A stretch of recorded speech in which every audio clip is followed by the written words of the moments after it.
I want to share with you my telling of my great-grandmother, Margaret Garabedian de Manuelian's life. There was a historic Armenian civilization that at one time extended across Anatolia. In 1915, genocide virtually ended this ancient civilization. My great-grandmother was one of the few to survive. Genocide is the deliberate and systematic destruction, in whole or in part, of an ethnic, racial, religious, or national group. The Armenian genocide was the first modern genocide. It was a prototype for the Holocaust and set the standard for manipulating new technologies for mass murder. Trains and telegraphs were new and innovative advances that much of the world celebrated. For the Ottoman Turks, such inventions made it possible for them to send orders across the Anatolian plain to round up and execute or deport Armenians. Mass murder made easy. The Armenian genocide began under the cover of World War I. On April 24, 1915, over 200 Armenian leaders were arrested in Constantinople. Hundreds more were detained in the following weeks. They were sent to prison in the interior of Anatolia, where most were executed, and the remaining men were placed in work battalions. This marked the beginning of the genocide.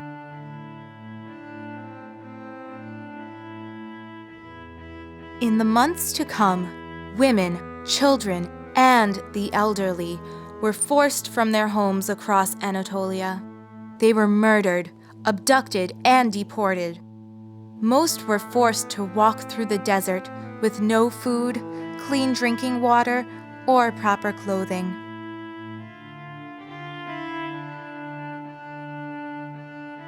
The majority of Armenians perished in the desert, with only a few surviving the extreme conditions forced upon them. Even today, the desert, Der el-Zor, is littered with the bones of Armenians who perished between 1915 and 1918.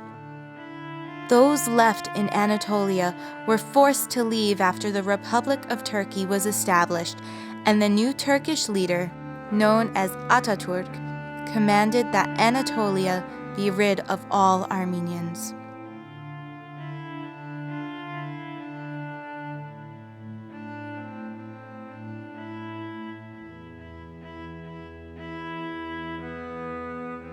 By 1923, a 3,000-year-old civilization virtually ceased to exist. 1.5 million Armenians, more than half of the Armenian population in its historic homeland, were dead.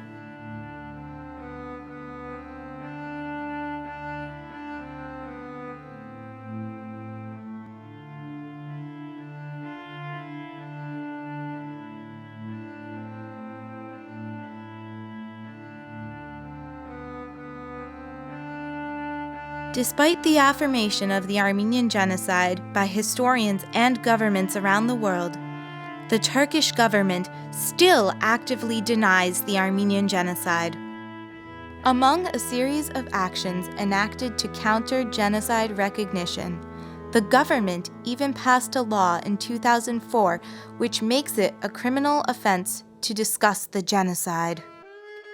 Most of the survivors have now passed.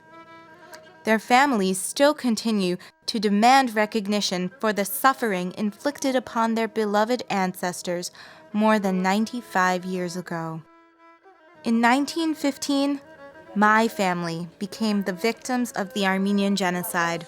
My great-grandmother was 8 years old when the genocide began in Ottoman Turkey.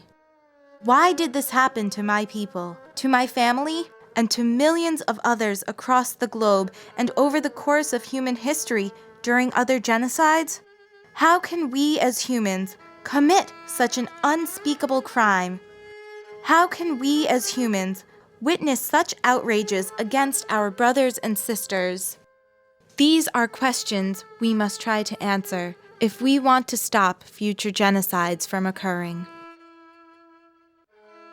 Before I was born, Margaret agreed to have her story recorded.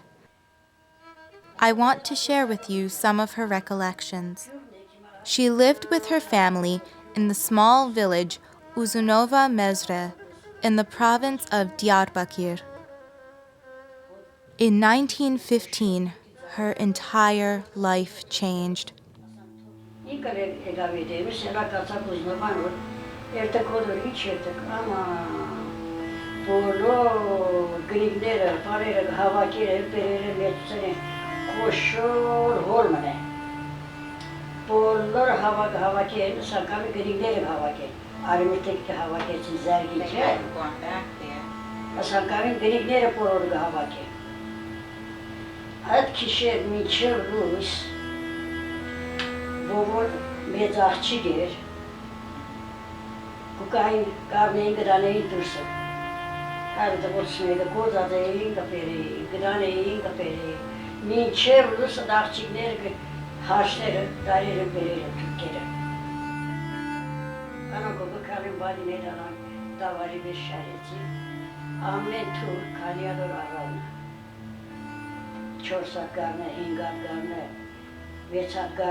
Her parents, 3 sisters, and her extended family were murdered.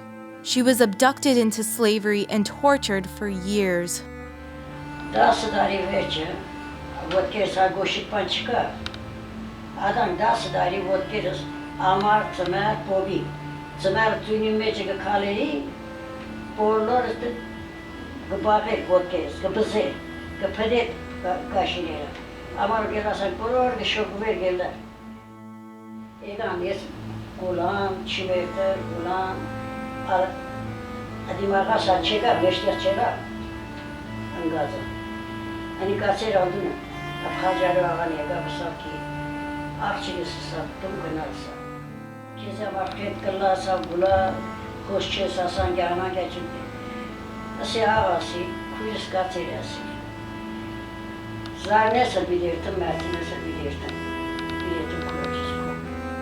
In 1922, her older sister, the only other survivor from her family, found Margaret and helped her escape. After a long journey, Margaret found her way to Rhode Island with her new husband and child. It was only when she reached Rhode Island that she could slowly begin to build a real life for herself and her family.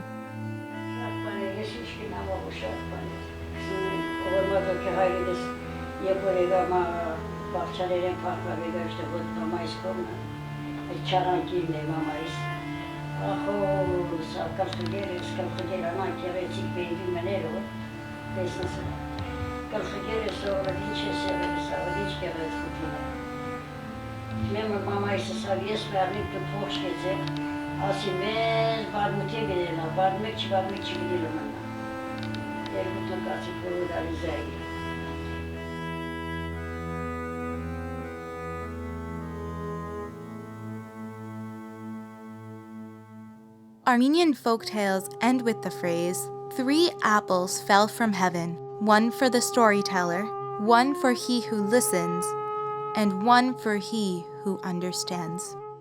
Margaret told the story. My family and I have listened. Now you have heard the story.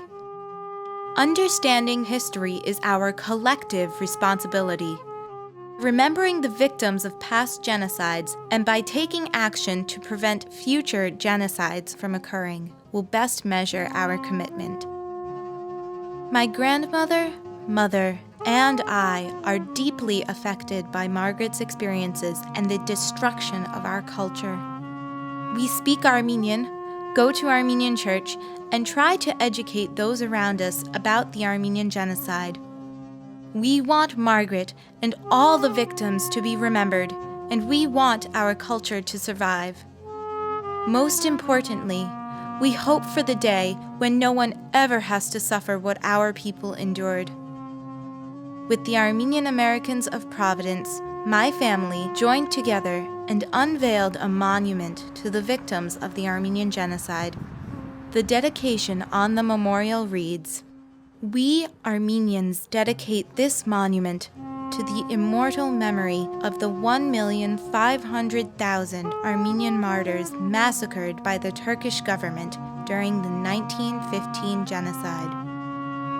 From this faith, no one can shake us, neither angels nor men, neither sword nor fire, nor water or any blows, however bitter they be." Battle of Avarair, 451 AD.